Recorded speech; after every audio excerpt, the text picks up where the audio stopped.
Lisa here from Andrie Designs and welcome to the next live Ask Andrie Facebook chat. I'm, as always, super excited to be here and excited to show you a few little things I've been working on and hopefully answer a few questions you have as well. So let's get started for this chat. After the chat last week, a couple of you asked to see inside my Summertime Sling samples that I'd made, that I'd showed you in the previous video. So I thought I'd start off by showing you the inside of those, and then you can see what it looks like. So we'll start off with the small one. They both have the same pockets on the inside. So it's basically, if you can see that, a nice wide space, plenty of room for a drink bottle, wallet, toys. And then it has a zip pocket, which is what the bag's turned through, so make sure you don't leave that off unless you are comfortable creating a turn through gap in the lining instead, but that is where the bag is turned through.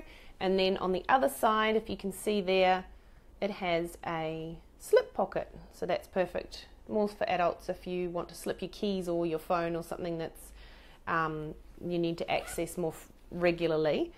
So that's the small, and then in the large, the same pockets again, and they're a little bit hard to see because I made the lining in all black, so apologies for that. But you can kind of see there, I've got the zip pocket on the back. I always like to put the zip pockets on the back panel, so the panel that sits against you when you're wearing the bag, and then the slip pocket on the other side. And I was very, very short on this beautiful gold print. I literally only had a few scraps left. So I just used that for the front side of the pocket, but had to use plain black for the other side because I just didn't have enough of it left. So that's what's inside the Summertime Sling. Couple of pockets. Of course, you could add 2 zip pockets if you wanted instead, or no zip pockets, or 2 slip pockets. They're really there just to give you the tools that you can then adapt it to what you need for your bag. So this week, while we wait for a few of you to join us, and please type your comments in the questions if you have any comments. Sorry, let's try that again. Type your questions in the comments. You knew what I was meaning. And I will answer them, or just say hello. Otherwise, I just feel like I'm talking to myself. So this week I've been doing a little bit of sewing for a shop that is stocking some of my patterns. And I've been making a few samples for them to have on display to show their customers. And one of them was this gorgeous little clutch. So this is the Carrier Flexi clutch. Hi Carol Parks, nice to have you join us. That's my mum. So this is the Carrier Flexi clutch, and I made this using they sent me the fabric, and it's the gorgeous Alice & Glass diving board range, which you'll know I'm an absolute fan of Alice & Glass. So this is some of that print there, which is just beautiful. Such a fun print. And I just thought I'd pair it with just a nice plain white zip and a bit of the print on the top there for the zipper tab. And then on the inside, I've kept it very minimal and very simple on this one. It just has a zip pocket in there, in that one. And again, more of the diving board range for the lining as well. So that was really fun to make. This one's a bit floppy because I chose to make it out of fleece instead of foam, just for something different. It kind of gives it quite a different structure, and in a way would would kind of almost give you a different purpose to the bag, I suppose. So that's what I've been sewing this week, and to be honest, I haven't made a Carrier Flexi clutch for quite a while, and it was really nice to go back and make one of my older patterns. I got to choose the pocket shape and add the piping. I love doing piping. That's going to be one of my free tutorials coming up in the next couple of weeks as well, as how I do my piping and how the little tips that I use to get it looking really good. So that's one of the things I've been working on this week, is the Carrier Flexi clutch. And the other bag that I've been working on this week, which is a bit newer and many of you will probably recognize if it's not too big to show you, is the classic carryalls. This is the handbag size, which looking at it on the screen, it looks quite big, but it's not as big as it looks in real life, I don't think. So I've been making this week using, of course, using cork, because you know how much I love cork fabric. And the top print here is from Sarah Golden. It's part of her new Tiger Plant collection, and it is a cotton linen blend, and it's just beautiful to work with. Once you interface it, it is just lovely, and just gives a really nice finish to the bag and gives that added sturdiness. So that's one that I've been working on this week, and the pink is from the Alison Glass diving board range. So this is another shop sample, and I was sent the fabric and the hardware for that. They've got a nice gunmetal, that's a bit hard to see that one, there we go, nice gunmetal on the hardware. So that's quite cool. I haven't used a lot of that myself, but after playing with this, I might have to start because it looks really nice. And of course, plain black zipper, but had to have a pink contrast on the tab. And then on the back, we've got a nice bright pink zip for the pocket there. And I think I used, oh yes, I used a nice pink zip for the inside pocket as well. So nice classic looking bag. You can't really go wrong with black and grey. When you add cork, it's even better, and then to add the hot pink in as well just makes it gorgeous. So that was the classic carry-all in the handbag size that I finished up this week. So that'll be heading down to a shop for their shop sample, so I just get to hold on to it for just a little bit longer before I have to send it off. So that's what I've been doing this week here at Andrie Designs. I've been a little bit busy with other things as well, working on new designs and releasing a new colour last week for Andrie Adornments. Probably looking at releasing another new colour next week, so that's quite exciting. So that's about all I have to say tonight. If you have any questions, feel free to pop them in the comments. Otherwise, trying to think, I don't have any pattern releases coming up just yet, but I'm looking forward to seeing some Summertime Slings hopefully soon. You no doubt saw the tester bags that my testers had been making, and the variation and the designs was just amazing. All their amazing photos are in the Pattern Inspiration blog post. So if you head to my website and have a look on the blog, you'll see all their beautiful photos. It's just, their creativity is just amazing. I think I talked about this a bit last week. So I'm looking forward to seeing what you guys come up with for your Summertime Slings. I also have some new fabric, which is from the Sarah Golden Tiger Plant collection. So I'm looking forward to having a play with that. Might make a Summertime Sling. I might create something new with it for you to see. I have a few new designs to come this year, so that's exciting. But for now, I think that's all from me. Thank you for joining me tonight. This is just a short chat. If you have any questions, please just pop them in the comments and I'll try and reply to them over the next day or so. Just like last week, I will also add this video to my YouTube channel, which is just Andrie Designs, and then you can watch it again whenever you like. Hi Kathy! When using fusible, is that going to show me more? When using the fusible foam in your bag, should you sew over it or right up close to it? What do you mean sew over it? To be honest, I'm not sure if you can clarify what you mean by that. I'm not quite sure, but I personally have never used fusible foam. I only have the sew-in foam myself. From some of my testers that have used it and some of my customers, they haven't had a good result from it, simply because once it's fused, you then go through the process of making the bag, you put all that time and effort into it, and then at the end the panels are wrinkled and you can't iron the wrinkles out because the foam is fused to the fabric, to the outer fabric, so there's no movement there. However, some people have probably had a very good experience with it, so I just personally have not used fusible foam. I only use sew-in foam. I use the Biennies sew-in foam. It doesn't take that long to sew in. In the beginning when I started using it, I was hesitant. I was like, oh, there's more time needed, it's another step. It does not take that long to baste. You just literally whiz around the outside of the panels and it's done. And then you can sew over it as you would on normal fabric or interfacing. So hopefully that answers your question.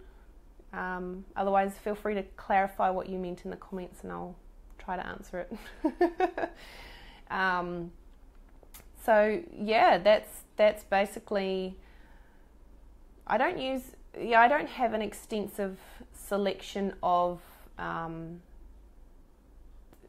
interfacings and things that I use. I pretty much use sew and foam, I use fusible fleece, but I don't actually use it a lot. I'm someone who prefers a structured bag more, so I will normally use the foam over fleece.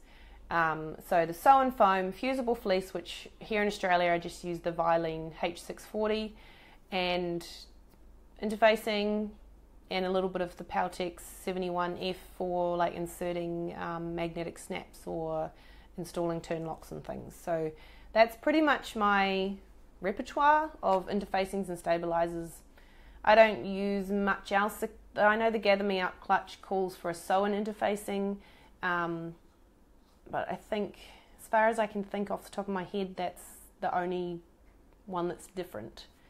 Kathy, okay, so is the Buy Any foam as thick as the foam one buys from Spotlight? I did not know Spotlight sells foam. Oh, is it a good foam? I'm not sure. To be honest, I don't go to my Spotlight very often. Is it part of the Legacy range? Because if maybe they've brought it in, I'm not really sure. I'm not familiar with the foam from Spotlight at all, sorry, because I use the Buy Any's one, so I get that from various places in Australia or overseas. So I'm not sure. I actually can't answer that question, sorry. If the Spotlight foam is the Legacy brand, then it's probably similar. They sell a Legacy foam. Okay, yeah, so it's probably similar. I haven't used it, but I would say it would do a fair job.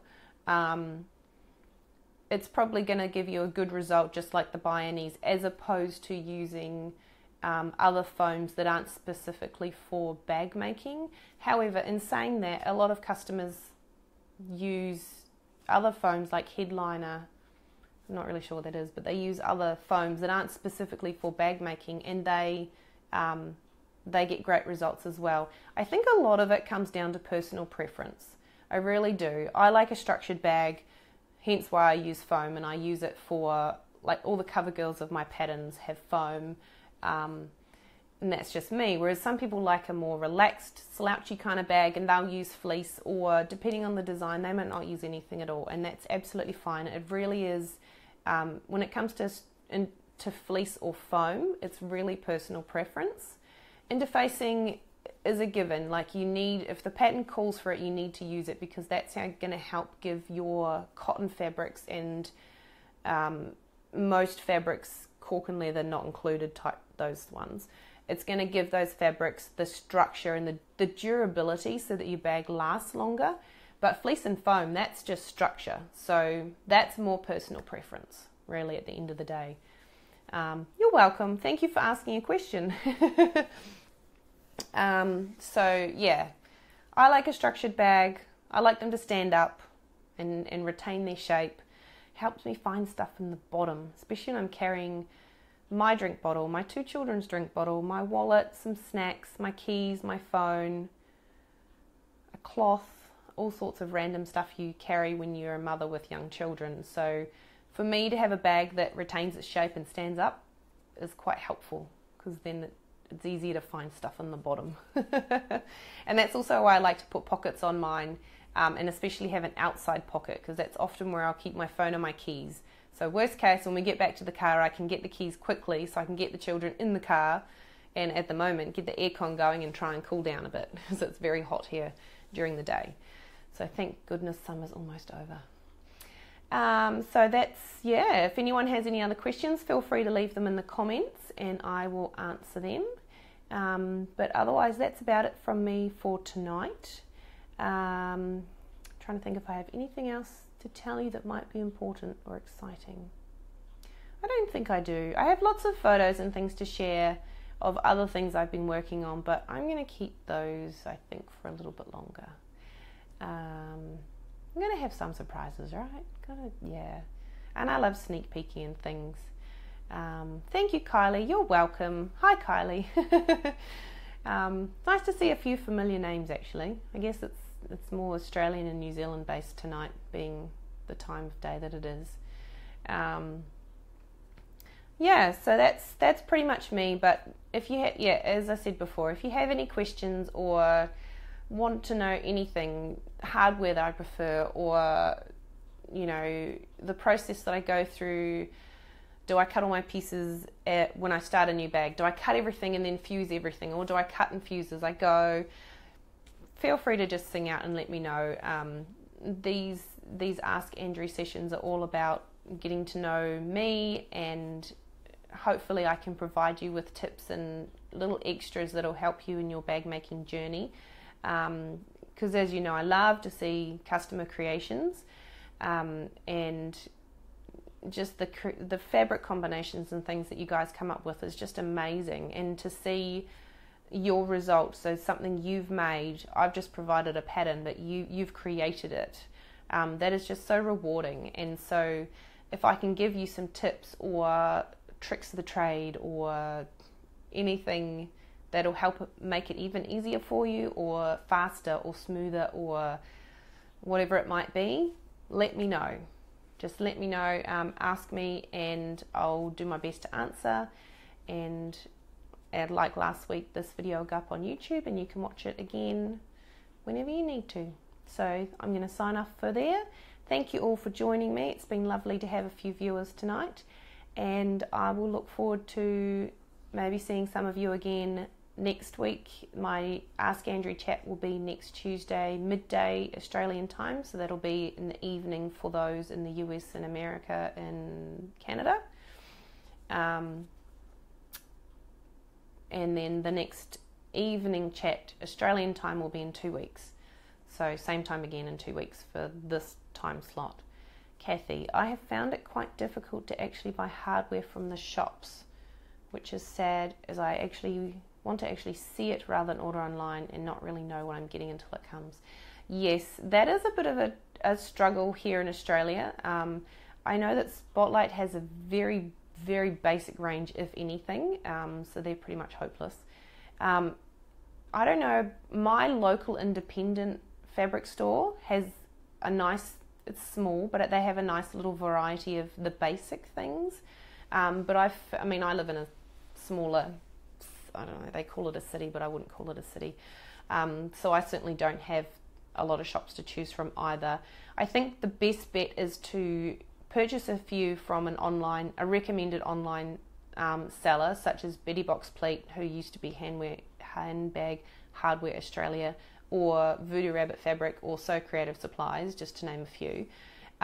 Purchase even just, say, a pair of rectangular rings and a pair of swivel hooks. Maximize that shipping charge, so fill up until the shipping jumps to the next bracket, and then see them. Once you get them, decide if you like that finish, if you like the feel, like if they got a nice weight to them and they're heavy and solid.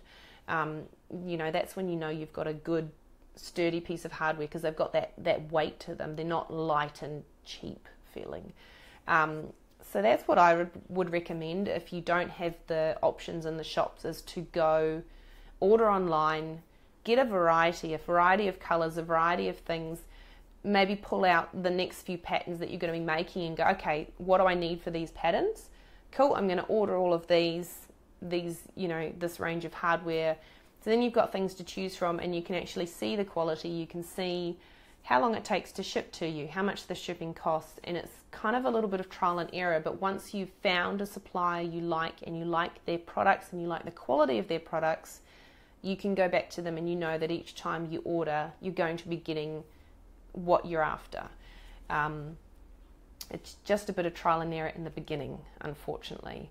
But yeah, the three main supplies that I've just named earlier, so Betty Box Pleat, Voodoo Rabbit Fabric, and So Creative Supplies, they all sell really top quality hardware. I'm more than happy to recommend them all, and they all give fantastic service as well. So It could be a starting point, but it is trial and error. I have to buy pretty much all of my hardware. No, I have to buy all of my hardware online, but I have my suppliers. I trust them. I know that the products I'm getting are good. So yeah, it's can be a bit fiddly. It's a shame that the stores, like the local stores and Spotlight and things, don't seem to sell hardware. I don't know, there must not be much of a demand for walk-in customers. I'm not really sure. I don't know, maybe you would think Spotlight's missing out, because I think there's a lot of bag makers in Australia now, but yeah, it is what it is, so kind of got to make the most of what we've got available. Plus, online shopping you can do in the evening in your pajamas. And you don't have to get dressed nice to do it. And you don't have to drag your kids along with you. Yes, I like online shopping sometimes. Anyway, I hope that helped, Kathy. It's yeah, that's pretty much that's all I can offer on that one. If you have something specific you're looking for, let me know, Kathy, and I can see if I can refer you to the right person directly. But yeah, hardware can be a bit finicky. I did put a blog post up on my blog, oh gosh, it must have been December maybe, of where you can find bag supplies, and it's organised by country. So there's heaps listed for Australia. There's a couple, I'm not sure if we have any for New Zealand actually. There's heaps listed for America. There's a couple listed for Canada and things. So if you're really unsure, have a look at those lists on my blog. It's under Behind the Seams or Tips and Tricks. It's under Behind the Seams, I think. There's the blog post, Bag Making Supplies. So you can have a look there for other supplies and things if you want to get some pricing on shipping and duration and that sort of thing. Yeah, I think that's about it for now. Normally when I purchase hardware, I like to purchase quite a bit, like in bulk, and sort of do it as a chunk, and then I've got it. And then I'm good for whatever I'm designing or making. I don't need to then wait for hardware to arrive, which, as we all know, when we're waiting on Happy Mail, it can be rather slow and frustrating at times, especially when the postal service seems to be a bit erratic in the quality of their service.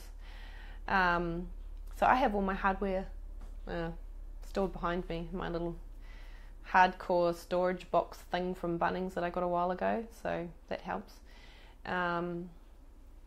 That's also in a blog post on my blog, but that's from about a year ago, so not much has changed in the hardware storage world. Anyway, now I'm just rambling and talking about hardware. Well, we all like shiny things, right? Yeah. Hardware makes a bag, I reckon. I don't know, there's something about shiny hardware. Anyway, if you have any other questions, pop them in the comments right now, otherwise I'm going to sign off.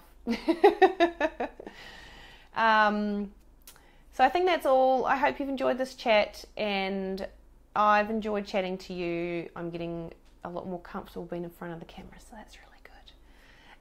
And I will chat to you, Kylie. I can talk hardware all day. Yes, it's just so pretty, and it's just nice to hold. I'm very I don't know what the word is, sensory or something, but I'm very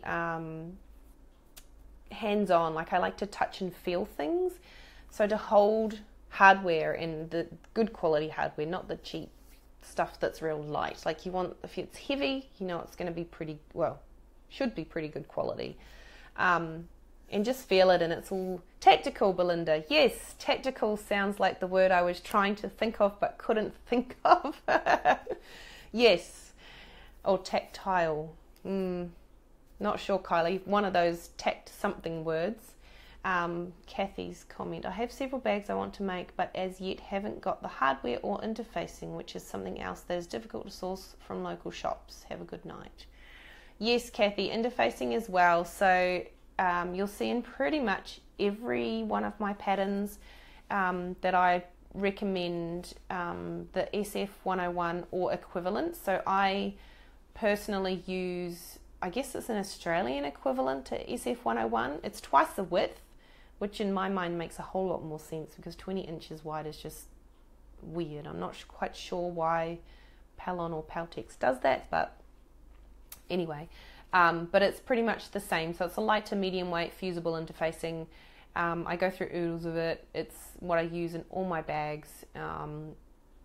It's what I recommend in my patterns. So that's what I would recommend. I know that some spotlights do, under the Legacy range, have the Legacy, I think it's like LSF101, which is the same product, it's just rebranded. However, I did hear a while ago that Spotlight was discontinuing some of the Legacy range, including that. Why, I don't know, because us bag makers chew through it. But however, there's plenty of, hi Rosemary, there's plenty of online suppliers, again, that you can get these products from. The three I mentioned earlier, they sell it. Again, look at the blog posts for other shops. It's same with the hardware. Once you find a place, even if you just get 0.5 meter or 20 centimeters or their minimum cut, to check that that product is what you were wanting, then you're good. You just go back to them the whole time because you know that's what you're going to get and you're going to get what you need. And then buy 2, 3, 4, 5 meters at a time. That'll last you. You know, it will keep you going. Buy 10 meters at a time if they're having a sale or something. Just, it's a chunk of money at that time that you're purchasing it, but then you've got it on hand. You want to make a bag, boom, you've got the hardware, you've got the interfacing, you can go. You know, I find there's nothing worse than work, and I've had it on occasion with hardware, specific hardware. I'm prototyping a bag and I just want to get it finished because it's looking awesome and I want to finish it so I can show everyone, and I just need that one piece of hardware and I don't have it. So I have to put in an emergency call to my hardware supplier, and she's awesome and she takes care of me and she sends it to me, and I usually get it the next day, so that's pretty good for Australia Post. So yeah, it can be a bit frustrating. So I recommend having things in stock that we use all the time, like interfacing and hardware. Even the basic, you know, rectangular rings, magnetic snaps, maybe a few swivel hooks, just to keep it going, to have it. You tried getting SF101, but where is it? Having not seen it at all, found it hard to pick up an alternative for my first bag, although happy with it. I know it could have been better. Yeah, it is. I'm guessing you're in Australia, Kathy, assuming. It can be tricky to get specifically the SF101 here. However, the fabric stores listed, like on the blog post, they have, the Australian-based stores have alternatives, and it's pretty much the same product. It's just under a different brand. It's made by a different company, but it does the same thing. So if in doubt, message them or contact them through their website to ask what is the equivalent of SF101 that you sell. They will say it's this, and you go, okay, great, thank you, can I please have X amount? Yeah. Oh, you live rural. Yes. So look, yeah, living rural also makes it harder. So yeah, I'd recommend trying 1 or 2 suppliers, finding someone that you like in terms of customer service, purchase a small sample just to try, and then if you like that, you know to go back to them. The suppliers listed in the bag making supplies blog post on my website, they it's all a standard product for them, so they pretty much will always have it unless they're out of stock. It's not something that they sell and then don't have for 6 months. So yeah, it just makes it a little bit easier. But like I said before, if you can afford it, buy 5 or 10 meters at a time and it'll just keep you going. Hi Faye. Yeah, so I hope that helps with interfacing and hardware. I know it can be tricky living rurally. As I said, I live in Mackay. They call it a city, but I don't know. Compared to where I grew up, it's not really a big city. It's more like a big town. But I have to get a lot of my things from out of town because we don't have the shops here. So I order a lot of my product online, hence why I don't go to Spotlight very often, to be honest. So I know what it's like, and I know that it can take time to find a good supplier that you're happy with and that, you know, gives you good service, and, you know, is speedy on delivery, is not too expensive on delivery. But once you find them, you stick to them, and you become one of those loyal customers that just never goes away, which is awesome, you know, because then you know what you're getting every single time, and happy mail actually is happy. And it's not like happy mail, but oh, what have I got? What did I buy? Because this is not what I thought I was getting. Oh, we don't enjoy those days. So yes, I hope that helps anyway. If I can be of any further assistance, just flick me an email or let me know, and I'll do my best to help. So that's everything, I think. If anyone has any other questions, pop them in the comments now before I sign off. Otherwise, yeah, I think that's about it. It's been nice to have a few viewers tonight. And yeah, that's about it. I'm fresh out of information now. It's almost the end of the day. It's been a long day. Rosemary, know that feeling about mail. How many times have I done that? Oh, yes. See, and you live in WA, so everything just takes forever to get to you, Rosemary. You're out of luck. But things would probably be faster to get to New Zealand than it would be to get to you on a good day.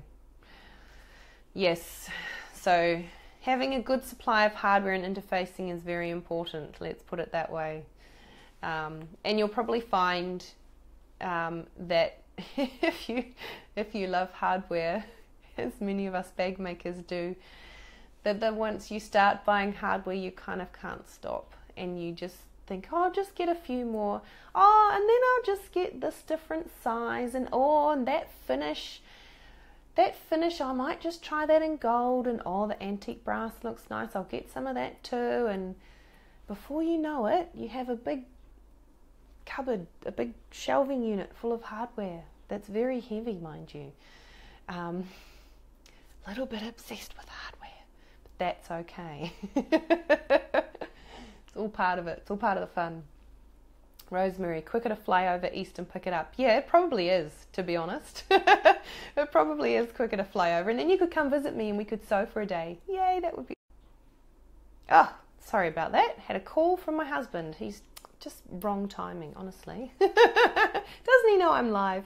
Kylie, have to keep buying bigger jewellery boxes. Yes, well, I started, actually... Oh, it's hiding. I started with one of those little, like, maybe 8 tiny compartment jewellery boxes that you'd use for beading. That was what I started my hardware collection in. And it was pretty... When I think about it, it's pretty funny, really, because it was so small, and there's, you know, I quickly outgrew that, and then I had another 1 or 2, and yeah, it wasn't going to cut it. I needed something bigger. And fishing tackle boxes, yes, Kylie, I think a lot of people use those. I don't know why I didn't get one of those. I don't know, I saw this is a Romac, I think is how you say it. Big unit thingy, it's got drawers in it. I saw that at Bunnings, and I was like, oh yeah, that'll be good, because I can pull the drawers out, and then within each drawer I can divide it up to 4 sections if I want. So I have all my swivel hooks in one drawer, all my sliders, rectangular rings, O-rings, D-rings. I've almost outgrown that. I think I'm going to need another one or something soon, but we're making it fit for now. Try and use what I've got before I buy more. Much to my hardware suppliers dislike, but anyway. Yes, so buying hardware is a little bit addictive. I suppose it's just like buying fabric. That is a little bit addictive as well. Shh. My fabric storage is far too jam-packed now. I need more room, and I just haven't figured out how to, because I don't like to keep my fabric out in the light, because then where it's folded it tends to fade. So maybe I'll just buy a bigger house. That'd solve it all. I could just put, you know, like I could have a whole bedroom for fabric and a whole bedroom for hardware, and then I could have a whole room which is like a sewing room. I could have a whole room which was an adornments room. One can dream, right? Like, there's no harm in dreaming. Rosemary, my problem is not enough hardware, not enough money to buy the stuff that I want. I think that's everyone's problem. Yeah. Yes, and I see new fabrics, and I think it was Voodoo Rabbit Fabric posted, and they had cork-looking fabric. So it's not cork fabric, it's just your normal cotton, quilting cotton on a bolt, but it's printed to look like cork. Oh my gosh, it was gorgeous. And the colours, like just different colours with I'm going to get it wrong. I think it was a gold fleck through them. Oh, it just looked beautiful. It's like, oh, rainbow. I want all the pretties, but I've got nowhere to put it. So I had to restrict myself. As you do. Kathy, looking at the box unit behind you reminded me my hubby has a similar setup that he got for Christmas and hasn't started using. Wonder if I can second it. Yes, take it. You snooze, you lose. He's had like a month. Yep, over a month to use it. Too bad. If he really wanted to use it, he would. So I say it's yours. Take it. Yes, you could totally hide it amongst your fabric stash. That's a good idea. Just disguise it on the shelves or something. And then if he comes into your craft room, you could just put a few bags or something in front of it and he would never know. He obviously isn't going to miss it if he hasn't even loaded up and it's been a month since Christmas. Yeah. Anyway. Oh, now I just want me to go. Oh, you just make me want to go fabric shopping again. It's so easy. Too easy, I think. Anyway, I think I'm rambling now. So I'm going to call it a night, unless anyone's got any questions before I sign off, because I think I've said that I'm going to sign off about 3 or 4 times now and I still haven't, but that's okay because I enjoy chatting and interacting with people. So we will leave it there. Feel free to check out the blog post on my website, which is bag making supplies, if you need any idea, if you need suggestions of stores of where to buy hardware, interfacing, those types of things, because there's listed there and they're organised by country, so it'll make it easy for you to hopefully find what you're after. Otherwise, if you have any further questions, feel free to leave them in the comments of the post and I'll try to reply to them later on tonight or tomorrow. Kathy, did you say the chat will be an early time next week? Yeah, so every 2 weeks we have this chat in the evening, which is mainly, this time slot is mainly booked in for those down under. So in Australia, New Zealand, those of us who it's evening for and we're not at work, it's, you know, a more convenient time. And then on alternate weeks, so next Tuesday, it's at midday my time, so that's Australian Eastern Standard Time. And that time slot is more to accommodate customers in the Northern Hemisphere, so in the US and Canada, possibly a bit in Europe. I didn't look too far into their time zone. And that'll alternate every other week as well. So last week it was midday, this week it's tonight, next week it'll be Tuesday midday, the following week it'll be Tuesday night, and so on. So, and with all the live chats, I will, after the live chat, either tonight or probably tomorrow, I'll download it and then upload it to my YouTube account, and I'll also do a blog post and send it out in a newsletter, so that if you miss a chat for whatever reason, and that's fine, we all have other things going on, and you sign up to my mailing list or in my patterns group, you'll see the live, or you'll see the post and it says was live, so you know by that I'm not live at that time, but that this video was recently live. And then if you're on my mailing list for the Bag Makers Unite mailing list, you'll also get a newsletter out on Friday morning, which will say, you know, I was live, here's a link to the video if you would like to watch it. So yeah, look forward to chatting to you guys again maybe next week, otherwise the week after. Feel free to pop any further questions in the comments of the post, otherwise I will chat to you another time. Thank you for joining me tonight. I've had some giggles and now I think I'm going to have nice dreams about hardware and fabric. And I'm not going to do any shopping. Maybe just a little bit. All right. Love you all. Thank you. Bye.